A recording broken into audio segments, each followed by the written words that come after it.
Hello, कैसे हो आप सब। उम्मीद है अच्छे ही होंगे। चलिए खैर, आज का अपना डाउट सेशन स्टार्ट करते हैं। और ये डाउट सेशन है एक्सरसाइज 7.11 के लिए, जिसमें प्रॉपर्टीज ऑफ इंटीग्रेशन के ऊपर क्वेश्चन है। कंसेप्ट वाला वीडियो मैं डाल चुका हूँ पहले, आज डाउट सेशन होगा ये। जो मुझे डाउट भेज रखे हैं बच्चों ने, जैसे क्वेश्चन नंबर 8 में लिखा हुआ है लिमिट 0 से π/4 log 1 + 10x।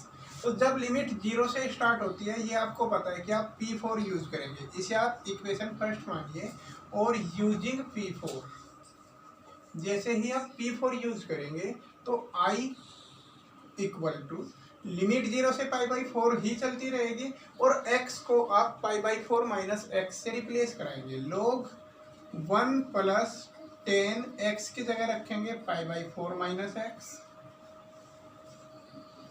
dx। ये काम आप कर देंगे। 1 + 10x है ना, x को π/4 - x से रिप्लेस करा देंगे हम। और फिर यहाँ पर 10x - y का फॉर्मूला आप यूज करेंगे। लिमिट 0 से π/4 log 1 प्लस, यहाँ फॉर्मूला आप यूज करेंगे 10x - y का फॉर्मूला होगा 10x - 10y upon 1 + 10x 10y। ये फॉर्मूला आपने यूज कर लिया। 10 π/4 की वैल्यू 1 होती है, इधर I चलता रहेगा। ये लिमिट 0 से π/4 log 1 + 1 + 10x बनेगा, अपॉन में भी 1 + 10x बन जाएगा, क्योंकि जैसे 10 π/4 की जगह 1 रखोगे तो 1 × 10x, तो वो 1 + 10x ही बनेगा। अब यहाँ पर क्या करना है आपको, जैसे ये 1 है ना, ऐसे लिखकर आप एलसीएम ले लेंगे। 1 + 10x एलसीएम आएगा। लिमिट 0 से π/4। दरअसल क्वेश्चन की रिक्वायरमेंट के अकॉर्डिंग आगे चलते चले जाया करो। जैसे यहाँ क्या है भाई, एलसीएम आएगा 1 + 10x एलसीएम लेंगे, 1 + 10x इधर ऊपर लिख दिया जाएगा और ये +1 - 10x, यही तो सिचुएशन है क्वेश्चन की। अब इसमें क्या होगा, 10x से ये 10x कैंसिल हुआ, 1 और 1 2 अपॉन 1 + 10x। अब लोग m/n वाली प्रॉपर्टी का यूज कर दीजिए।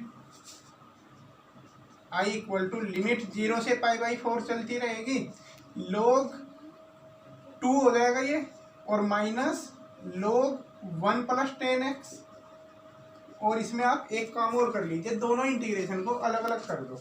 ये log 2 वाला इंटीग्रेशन अलग और माइनस log 1 + 10x का अलग, इस इंटीग्रेशन को अलग, और इसकी भी लिमिट 0 से π/4।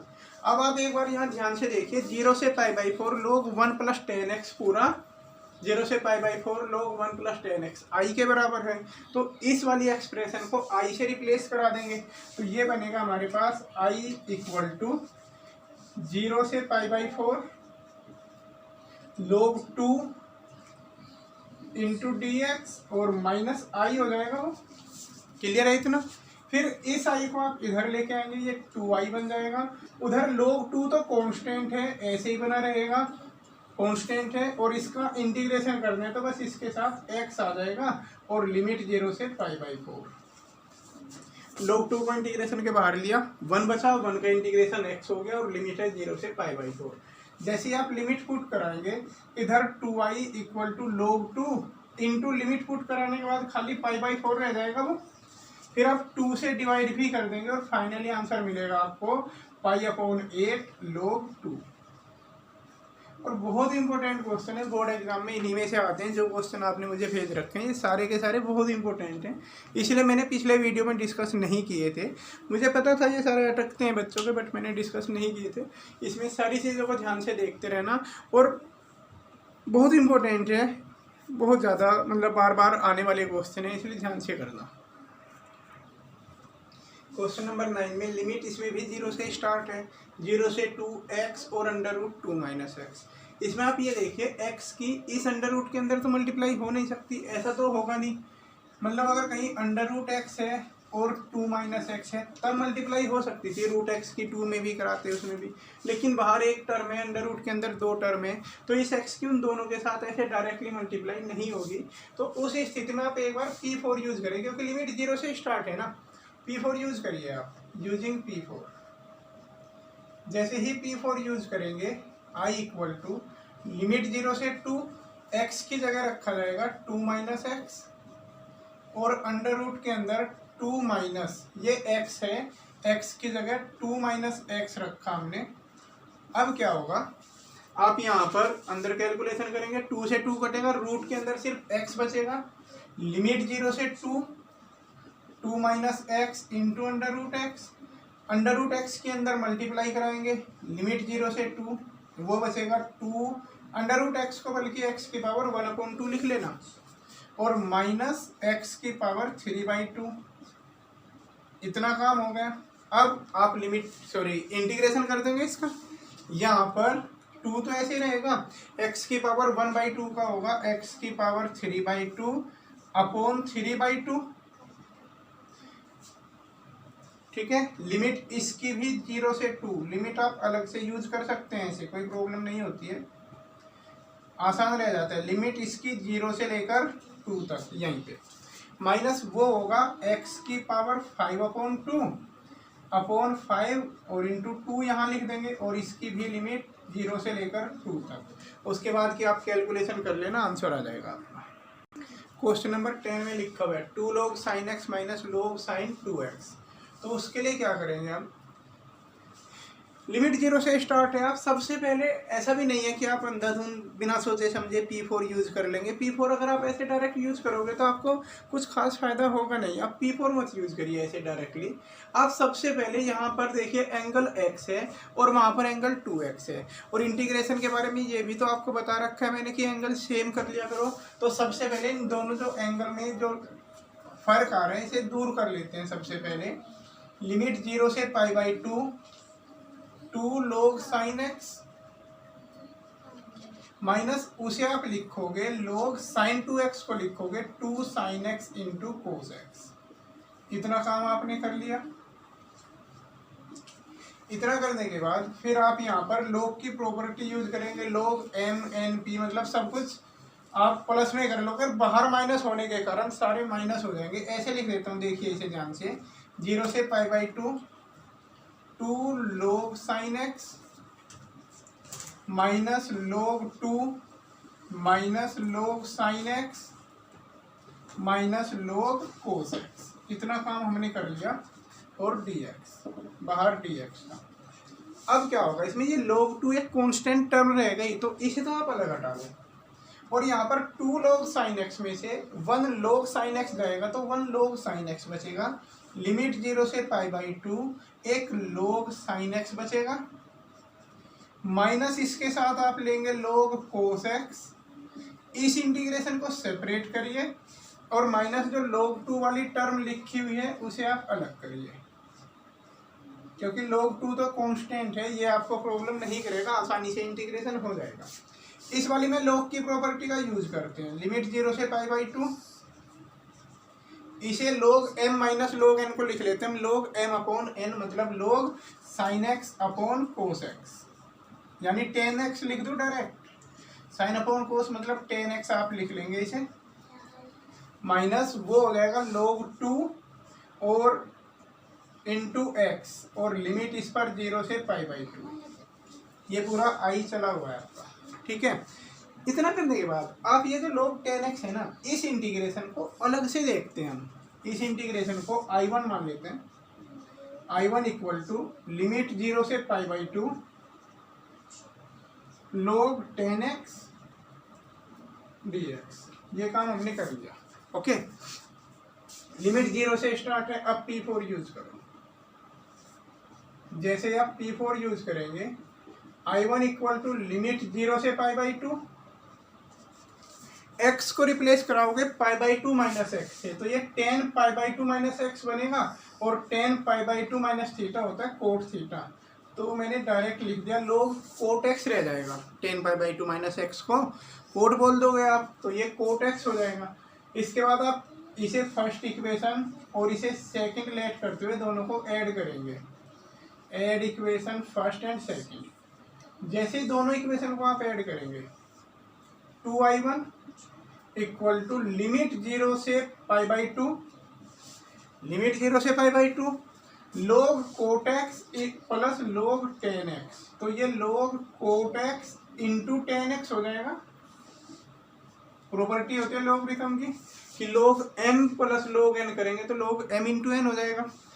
10 इंटू कोट होता है 1 और log 1 की वैल्यू 0 होती है जी, इसीलिए 2i1 0 हो जाएगा, मतलब i1 की वैल्यू 0 आ गई। अगर i1 की वैल्यू 0 आ गई तो ये वाले में हमें पता चल गया इतना इंटीग्रेशन तो 0 हो गया। तो देयरफॉर i इक्वल टू क्या होगा 0 माइनस log 2 और इंटू यहाँ पर लिमिट जब आप पुट कर लेंगे तो पाई/2 मिल जाएगा आपको यहाँ से। तो फाइनली i इक्वल टू आ जाएगा माइनस पाई/2 log 2, ये हो जाएगा इसका आंसर। ओके, थोड़े से लॉन्ग है क्वेश्चन लेकिन इंपॉर्टेंट है काफ़ी, इसलिए ध्यान से करना। क्वेश्चन नंबर 10 था ये। इसके बाद चलते हैं क्वेश्चन नंबर 12 की ओर। क्वेश्चन नंबर 12 में लिमिट इसमें भी 0 से स्टार्ट है, तो सबसे पहले तो आप P4 यूज कर लें। जैसे ही आप P4 यूज करेंगे i इक्वल टू लिमिट 0 से पाई, x की जगह pi minus x upon 1 plus sine x ही बना रह जाएगा ये, क्योंकि sine pi minus theta plus sine theta ही होता है। तो डिनोमिनेटर सेम है इसलिए हम P4 यहाँ पर यूज कर पाए। अगर डिनोमिनेटर चेंज हो जाता तो फिर हम P4 को यूज नहीं करते हैं। अब आप क्या करो, दोनों इक्वेशन को ऐड कर दो, बार बार यही तो करते हैं on adding first and second. जैसे ही आप दोनों को ऐड करोगे इधर 2i बन जाएगा, उधर लिमिट 0 से पाई ही आपकी चलती रहेगी और ऊपर बनेगा x plus pi minus x upon में 1 plus sine x dx। x से x कैंसिल होगा, पाई बचेगा सिर्फ। i equal to pi upon 2, क्योंकि पाई वहां से ले लिया और 2 यहाँ से डिवाइड में भेज दिया, और लिमिट 0 से पाई 1 plus sine x, sorry 1 upon 1 plus sine x. और ये शायद मैं आपको पहले बता चुका हूँ, जब अपॉन में 1 प्लस साइन एक्स या 1 माइनस कोस वगैरह आए तो आप साइन चेंज करके ऊपर नीचे मल्टीप्लाई कर लिया करें। ऐसा करने पर क्या होता है, नीचे सिंगल टर्म बन जाती है। ये बात मैंने आपको बताई थी पहले भी कि जब 1 प्लस कोस या 1 माइनस कोस, मैंने आपको खूब कह रखा है कि आप अलग से नोट्स बना के पढ़ोगे चैप्टर को तो बढ़िया समझ में आएगा आपको। ऊपर 1 माइनस साइन रह जाएगा, इसके बाद मैं इसमें डू योर सेल्फ लिख देता हूँ, आप कर लेना। इसके बाद इसमें प्रॉब्लम नहीं आएगी, लिमिट पुट कर देना उस, ठीक है ना। क्वेश्चन नंबर 14 देखते हैं और इसमें एक नई बात हम सीखेंगे। जो प्रॉपर्टी मैंने कल आपको नहीं बताई थी वो थी प्रॉपर्टी 6। प्रॉपर्टी 6 क्या है एक्चुअली, जब P4 अप्लाई करने पर, ध्यान से समझना, अगर किसी क्वेश्चन में लिमिट 0 से स्टार्ट है तो जाहिर सी बात है आप P4 अप्लाई करेंगे। मैं आपको दिखाता हूँ, पहले आप यहाँ डायरेक्ट लिखेंगे यूजिंग P4। चलिए एक बार करके देखते हैं। P4 अप्लाई किया, i इक्वल टू लिमिट 0 से 2 पाई कोस की पावर 5 2 पाई माइनस एक्स लिखेंगे आप यहाँ पर, और cos 2 pi minus x cos x ही रह जाते हैं। लिमिट 0 से 2 पाई कोस की पावर 5x dx। मतलब हमें कुछ भी फायदा तो नहीं हुआ, आई जहाँ से चला था P4 लगाने के बाद भी वापस वहीं आ गए। P4 का फायदा हमें तभी तो होता है जब कुछ चेंजेज आए क्वेश्चन में, जिससे दोनों इक्वेशन को हम ऐड करें तो कुछ काट पीट हो जाए उसमें, या दोनों का डिनोमिनेटर सेम रहे लेकिन न्यूमरेटर चेंज हो जाए। मतलब कुछ तो फायदा होता हो कि पहले कोस स्क्वायर था, P4 लगाने के बाद साइन स्क्वायर बन गया, दोनों को ऐड करते ही 1 हो गया। इस टाइप के क्वेश्चन थे अगर आपने ध्यान दिया हो। लेकिन इसमें क्या हुआ, P4 यूज किया, P4 यूज करने पर कोई भी फर्क नहीं पड़ा तो P4 आप कैंसिल करेंगे, फिर यहाँ पर आप P4 नहीं P6 यूज करेंगे। ठीक है, ये बात समझ में आई। P6 कब यूज होगा कि जब P4 यूज करने पर एज इट इज रह जाए तो वहाँ P6 यूज करेंगे। एज इट इज क्यों रहा, क्योंकि F2a माइनस एक्स, मतलब जो अपर वैल्यू थी उसमें से इसे x को घटा के जो लिखा वो वापस fx के बराबर आया। F2a माइनस एक्स वापस fx के बराबर है, तभी तो P4 फेल हुई कि P4 लगाने पर कुछ भी चेंजेस इस कंडीशन की वजह से नहीं आया। तो P6 में ये लिखा हुआ है कि अगर किसी फंक्शन में लिमिट 0 से स्टार्ट होती हो किसी इंटीग्रेशन की, 0 से 2a 0 से 5 0 से 7 कुछ भी 0 से स्टार्ट होती हो, और अपर लिमिट माइनस एक्स करने पर वापस fx रह जाता हो, तो इस स्थिति में क्या करते हैं हम, लिमिट को हाफ कर देते हैं। ध्यान देना, पहले 0 से 2a थी लेकिन अभी 0 से a रह गई, टू बाहर लेंगे और लिमिट को आधा कर देंगे। तो इस वाले में भी क्या होगा, यहाँ पर हम टू बाहर ले लेंगे और लिमिट को हाफ कर देंगे। ध्यान देना इस चीज पर, 0 से 2a था, 2 बाहर लिया और लिमिट को हाफ कर दिया। ऐसा करने के बाद लिमिट 0 से a तक रही, उसके बाद P4 काम करने लग जाएगी इसमें। तो वही सेम काम करने वाले हैं। तो आपने यहाँ पर लिखा है यूजिंग P6, मतलब आप P4 तो फेल हो गई, यहाँ पर P6 हमने यूज किया। तो I इक्वल टू 2 बाहर लेंगे, लिमिट 0 से पाई कर देंगे, कोस की पावर 5x dx। ये काम आपने कर लिया, लिमिट आधी हो गई। उसके बाद क्या होगा, आप इसे इक्वेशन फर्स्ट बना के फिर से P4 अप्लाई कर दिया। जैसे प्रॉपर्टी 4 हम अप्लाई करेंगे, 2 तो बाहर है ही पहले से, लिमिट 0 से पाई भी हमने लिख रखी है। ये कोस की पावर 5 x को हम पाई माइनस एक्स से रिप्लेस कराएंगे। इतना काम हमने कर दिया। अब कोस पाई माइनस एक्स होता है माइनस कोस एक्स, माइनस, तो यहाँ उसकी पावर ओड है तो वो माइनस बाहर आ जाएगा। माइनस बाहर लिया हमने, 2 लिमिट 0 से पाई कोस की पावर 5x dx, इतना हो जाएगा ये i। अब 2 0 से पाई कोस की पावर 5x dx तो पूरा i के ही इक्वल है। तो i इक्वल टू माइनस आई हो गया। माइनस आई को उधर ले गए, 2i इक्वल टू 0, तो i की वैल्यू 0 आ जाएगी इस तरीके से। तो इस तरीके से हमने देखा कि इसका इंटीग्रेशन 0 आ जाएगा। P6 को खूब ढंग से सीख लेना कब अप्लाई होगी। कभी कभार ये भी अप्लाई करनी पड़ जाती है, जब P4 यूज करने पर क्वेश्चन अनचेंज रह जाता है, तो उस स्थिति में P6 यूज करते हैं। यूज करने का तरीका क्या हुआ कि 2 को बाहर रखा और लिमिट को हाफ कर दिया। कितनी भी हो, चाहे 5 हो, 2 बाहर रखोगे, लिमिट 0 से 5/2 कर दोगे और उसके बाद P4 चल जाती है जनरली। ओके, क्वेश्चन समझिए 19।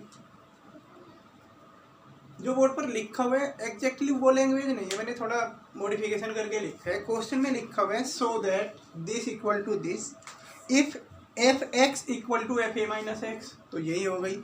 एंड दूसरी कंडीशन दे रखी है g x plus g a minus x equal to 4। तो वहाँ से अगर जी ए माइनस एक्स हम निकाले अलग से, तो जी ए माइनस एक्स होगा 4 माइनस जी एक्स। तो मतलब एफ ए माइनस एक्स तो एफ एक्स के इक्वल दे रखा है और जी a minus x 4 minus ji x के इक्वल दे रखा है। तो हमें ये प्रूव करना है और इसमें लिमिट 0 से स्टार्ट हो रही है, तो ये क्वेश्चन P4 वाला हो जाता है। हम इसकी लेफ्ट हैंड साइड लेते हैं।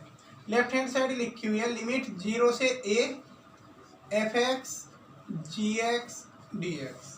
आई मान लेते हैं इस लेफ्ट हैंड साइड को। Okay, I. इतना काम करने के बाद आप इसे इक्वेशन फर्स्ट मानेंगे और यूज करेंगे P4, प्रॉपर्टी 4 आप यूज करेंगे। क्या होगा, I इक्वल टू लिमिट 0 से a एफ एक्स को रिप्लेस कराएंगे a माइनस एक्स से, जी एक्स को रिप्लेस कराएंगे जी ए माइनस एक्स से। ये काम कर लेंगे। P4 लगाते ही आप यहाँ पर आ जाएंगे, x एफ एक्स होगा f a minus x, g x हो जाएगा जी ए माइनस एक्स। इसलिए उनकी वैल्यू मैंने एडवांस में लिख के रखी है। एफ ए माइनस एक्स तो एफ एक्स के इक्वल है। I इक्वल टू 0 से a F a minus x को तो एफ एक्स से रिप्लेस कराया। जी a minus x 4 minus ji x के इक्वल है, इसकी जगह 4 माइनस जी एक्स रख दिया हमने और डी एक्स। इतना काम कर लिया हमने, ठीक है। अब आप एफ एक्स के अंदर मल्टीप्लाई कराएं। I इक्वल टू लिमिट 0 से a एफ एक्स की दोनों में मल्टीप्लाई कराएंगे। ये 4 F x d x minus F x की जी एक्स में कराएंगे तो F x g x d x. इस इन दोनों टर्म को सेपरेट कर लेते हैं 0 से a। इतना काम हमने कर लिया। अब आप इसे देखें, 0 से a f x d x g x, ये 0 से a f x g x क्या हुआ, ये i के इक्वल हुआ। तो इसे i से रिप्लेस कराएंगे तो i इक्वल टू 4 को बाहर लिख सकते हो आप, यहाँ कॉन्स्टेंट है इंटीग्रेशन से बाहर लिखा, 0 से a f x d x minus I, इसे हमने आई से रिप्लेस कराया। ये आई इधर आके ऐड हो जाएगा, 2i इक्वल टू 4 लिमिट 0 से a f x d x. 4 से 2 को कैंसिल करेंगे तो i इक्वल टू 2 रह जाएगा उधर, टू और लिमिट 0 से a f x d x. तो यही तो राइट हैंड साइड थी, देखो वही लाना था हमें राइट हैंड साइड में, 2 लिमिट 0 से a f x d x. Clear हुआ कुछ? ये था क्वेश्चन नंबर 19। जितने आपने डाउट भेजे थे वो सब डिस्कस हो चुके हैं। इसके अलावा किसी को फिर भी कुछ प्रॉब्लम हो तो मुझे ज़रूर बताना, एक और देख लेंगे फिर इसके ऊपर। ओके।